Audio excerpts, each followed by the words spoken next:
نہیں ہے مگر نصیحت ان لوگوں کے لیے جو ڈر جانے والے ہیں، جنہیں پتہ ہے کہ انہیں کسی نے پیدا کیا ہے اور اس کے حضور انہوں نے پیش ہونا ہے۔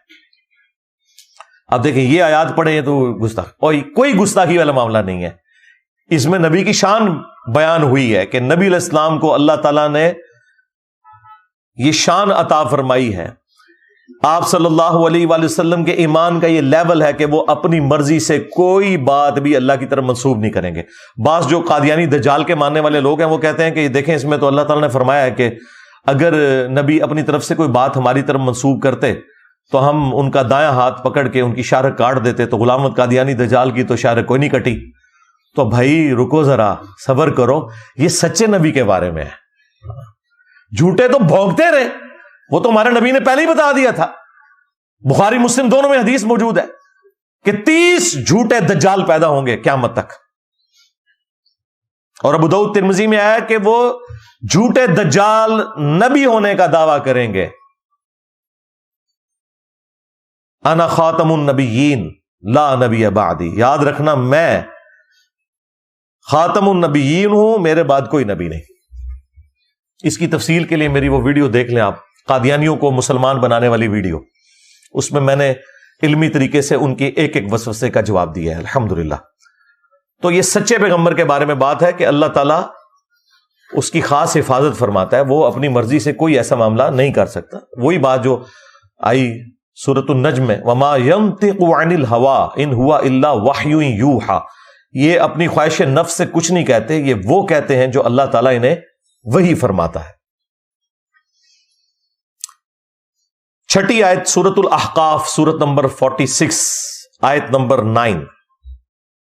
اب دیکھیں یہ آیات پڑھتے ہوئے بھی ایک مسلمان جب کسی مسلمان کو آیت سناتے ہوئے ڈرے تو آپ سمجھ لیں کہ جس کو آپ آیت سنا رہے ہیں وہ مسلمان کوئی نہیں، صرف پاکستان کے شناختی کارڈ میں مسلمان ہے، ورنہ مسلمان کو ہندو کو آیت سناتے ہوئے نہیں آپ ڈرتے۔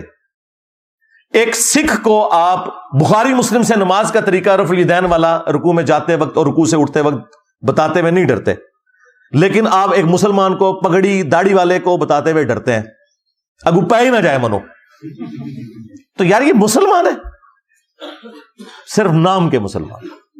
اب یہ آیت سنیں، قل ما کنت بدعا من الرسل، اے نبی تم فرماؤ کہ میں کوئی نیا رسول تو نہیں ہوں، پہلے بھی رسول گزرے ہیں، وما ادری ما يفعل بی ولا بکم، مجھے تو خود نہیں پتا کہ میرے ساتھ کیا ہونے والا ہے اور تمہارے ساتھ کیا ہونے والا ہے۔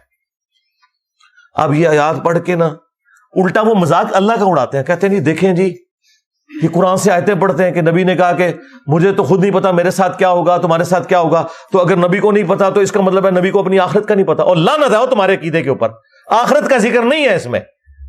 بیسیکلی کافر بار بار کہتے تھے کہ تم ہمیں یہ کہتے ہو کہ فلاں نبی نے یہ معجزہ کیا، فلاں نبی نے یہ معجزہ کیا، سورۃ الانبیاء کے سٹارٹ میں آتا ہے، تو تم بھی وہی معجزے کر کے دکھاؤ نا ہمیں۔ بعد میں تو عبد القادر جیلانی نے مردے زندے کرنے ہیں، تم بھی مردہ زندہ کرو نا عیسیٰ ابن مریم کی طرح، اور کہانی جو کوئی نہیں عبد القادر جیلانی نے مردہ زندہ کیتا۔ تو اللہ تعالیٰ نے جواب میں کیا کہا کہ کیا وہ لوگ ایمان لے آئے تھے جو یہ لے آئیں گے؟ سورہ بنی اسرائیل میں 9 معجزات کا ذکر ہے،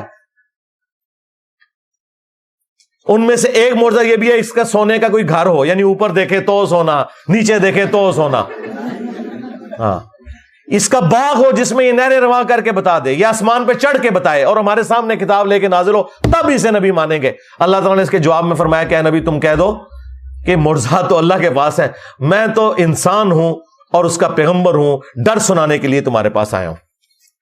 اگر نبی کا یہ سٹیٹس ہے کہ وہ اپنی مرضی سے معجزہ نہیں دکھا سکتا، تو بابے یہ نگاہ مار کے مرید کیسے جلا کے راکھ کر سکتے ہیں؟ سب کہانیاں جھوٹ۔ تو مجھے خود نہیں پتا کہ میرے ساتھ اور تمہارے ساتھ کیا ہوگا، مراد یہ کہ یہ اللہ تعالیٰ نے اب میرے ساتھ کیا معاملہ کرنا ہے اس حوالے سے کہ جو تم مجھ سے معجزات ڈیمانڈ کر رہے ہو یہ معجزات مجھے دے گا یا نہیں دے گا، مجھے نہیں پتا، اور تمہارے ساتھ کیا کرنا ہے کہ تمہیں ان معجزات کے بغیر ہی ہدایت دینی ہے یا ان معجزات کے ساتھ دینی ہے یا نہیں دینی، یہ مراد ہے اس سے۔ ان اتبع الا ما یوحى الی، میں تو اسی وحی کا پابند ہوں جو اللہ تعالیٰ میری طرف کرتا ہے، میں اسی کی اتباع کرنے والا ہوں. وما انا الا نذیر مبین، اور میں تو نہیں ہوں سوائے اس کے کہ کھلا ڈر سنانے والا ہوں کہ تم نے مر کے اپنے رب کے حضور پیش ہونا ہے. آخرت کا ڈر سنانے کے لیے اللہ تعالیٰ نے مجھے بھیجا ہے، میری یہ ذمہ داری ہے. باقی میرے ساتھ کیا معاملہ ہوگا اس حوالے سے کہ جو تمہاری ڈیمانڈ ہے وہ میرے ذریعے اللہ تعالیٰ پوری کروائے گا یا نہیں کروائے گا، یہ اللہ کی مرضی ہے کہ وہ معجزہ دکھائے یا نہ دکھائے. وہ سعید اسد صاحب فوت ہو گئے، اللہ تعالیٰ ان کی مغفرت کرے. ان کو کسی نے میرا یہ کلپ بھیج دیا، انہوں نے پکڑ کے نا مرنے سے کوئی ایک ہفتہ پہلے میرے خلاف پوری ویڈیو بنا دی کہ بتاؤ کہ اگر نبی کوئی ڈاؤٹ فل کے کر رہے ہیں. اندازہ کرو، جو بابوں کے پجاری پوری زندگی رہے ہیں وہ ہمیں نبی کی اہمیت بتائیں گے. سرکار نبی علیہ السلام کے مبارک نام کو، آپ کی مبارک دعوت کو اللہ کے فضل سے جس طرح ہمارے پلیٹ فارم سے روشن کیا گیا تمہارے 1200 سال میں کسی نے نہیں کیا. تم تو اپنے بابوں کے پجاری بناتے رہے ہو، خدمتاں کیتیاں نے دین دیاں بڑیاں، جوڑ کے رکھا اپنے بابوں کے ساتھ. جس نے بھی ذکر کیا نسبتیں بابوں کی لگائی ہیں، کبھی قادری لگا لی، چشتی لگا دی، محمدی کی تمہیں توفیق ہی نہیں ہوئی کیونکہ تم محمدی ہے ہی نہیں ہو نا. کیوں لگاؤ گے؟ حنفی شافی لگاؤ گے، مالکی لگاؤ گے، محمدی نہیں لگاؤ گے. دیکھا کتنی بڑی بدبختی ہے. ہاں،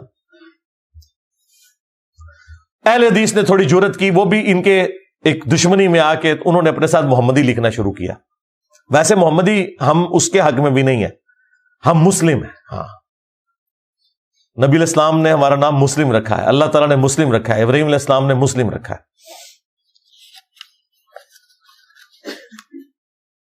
7 نمبر ریفرنس سورۃ الانعام کی آیت نمبر 35.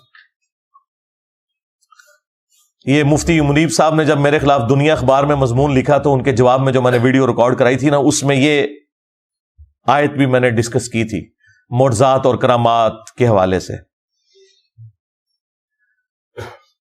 نبی علیہ السلام کو اس بات کا قلق تھا کہ اللہ تعالیٰ ان کا منہ مانگا معجزہ دکھا کیوں نہیں دیتا کہ یہ مان لیں، لیکن اللہ تعالیٰ کو تو پتا تھا کہ اے نبی تیرے ماننے والے بھی قرآن بخاری مسلم دیکھ کے تیری بات نہیں مانیں گے، تو کافر تشائی کوئی نہیں. جو تجھے پیغمبر مانیں گے وہ تیری تعلیمات پر عمل کرنے کے لیے تیار نہیں ہوں گے، تو یہ تو ہے ہی کافر ہے. ان کو میں اگر منہ مانگا معجزہ دکھا بھی دوں نا، انہوں نے اس میں سے کوئی اور چیز نکال لینی ہے. ہاں، انہوں نے کہا آسمان سے کتاب لے کے نازل ہو. اللہ تعالیٰ نے سورۃ الحجر میں، سورۃ الانعام میں فرمایا کہ اگر ہم آسمان سے کوئی ایسی کتاب نازل کر لیں جو ان کے سامنے اترے، یہ اسے اپنے ہاتھوں سے چھو بھی لیں، پڑھ بھی لیں، تب بھی کہیں گے ہماری آنکھوں پہ جادو ہو گیا ہے، اصل وچ نازل نہیں ہوئی. دیکھو ہن کے کرو گے؟ ہر چیز کا کوئی نہ کوئی الٹا جواب. پھر سورۃ الانعام میں جس شان سے آئی ہے نا بات، وَلَوْ أَنَّنَا نَزَّلْنَا عَلَيْهِمُ الْمَلَائِكَةَ، اگر ان پر فرشتے بھی نازل ہو جائیں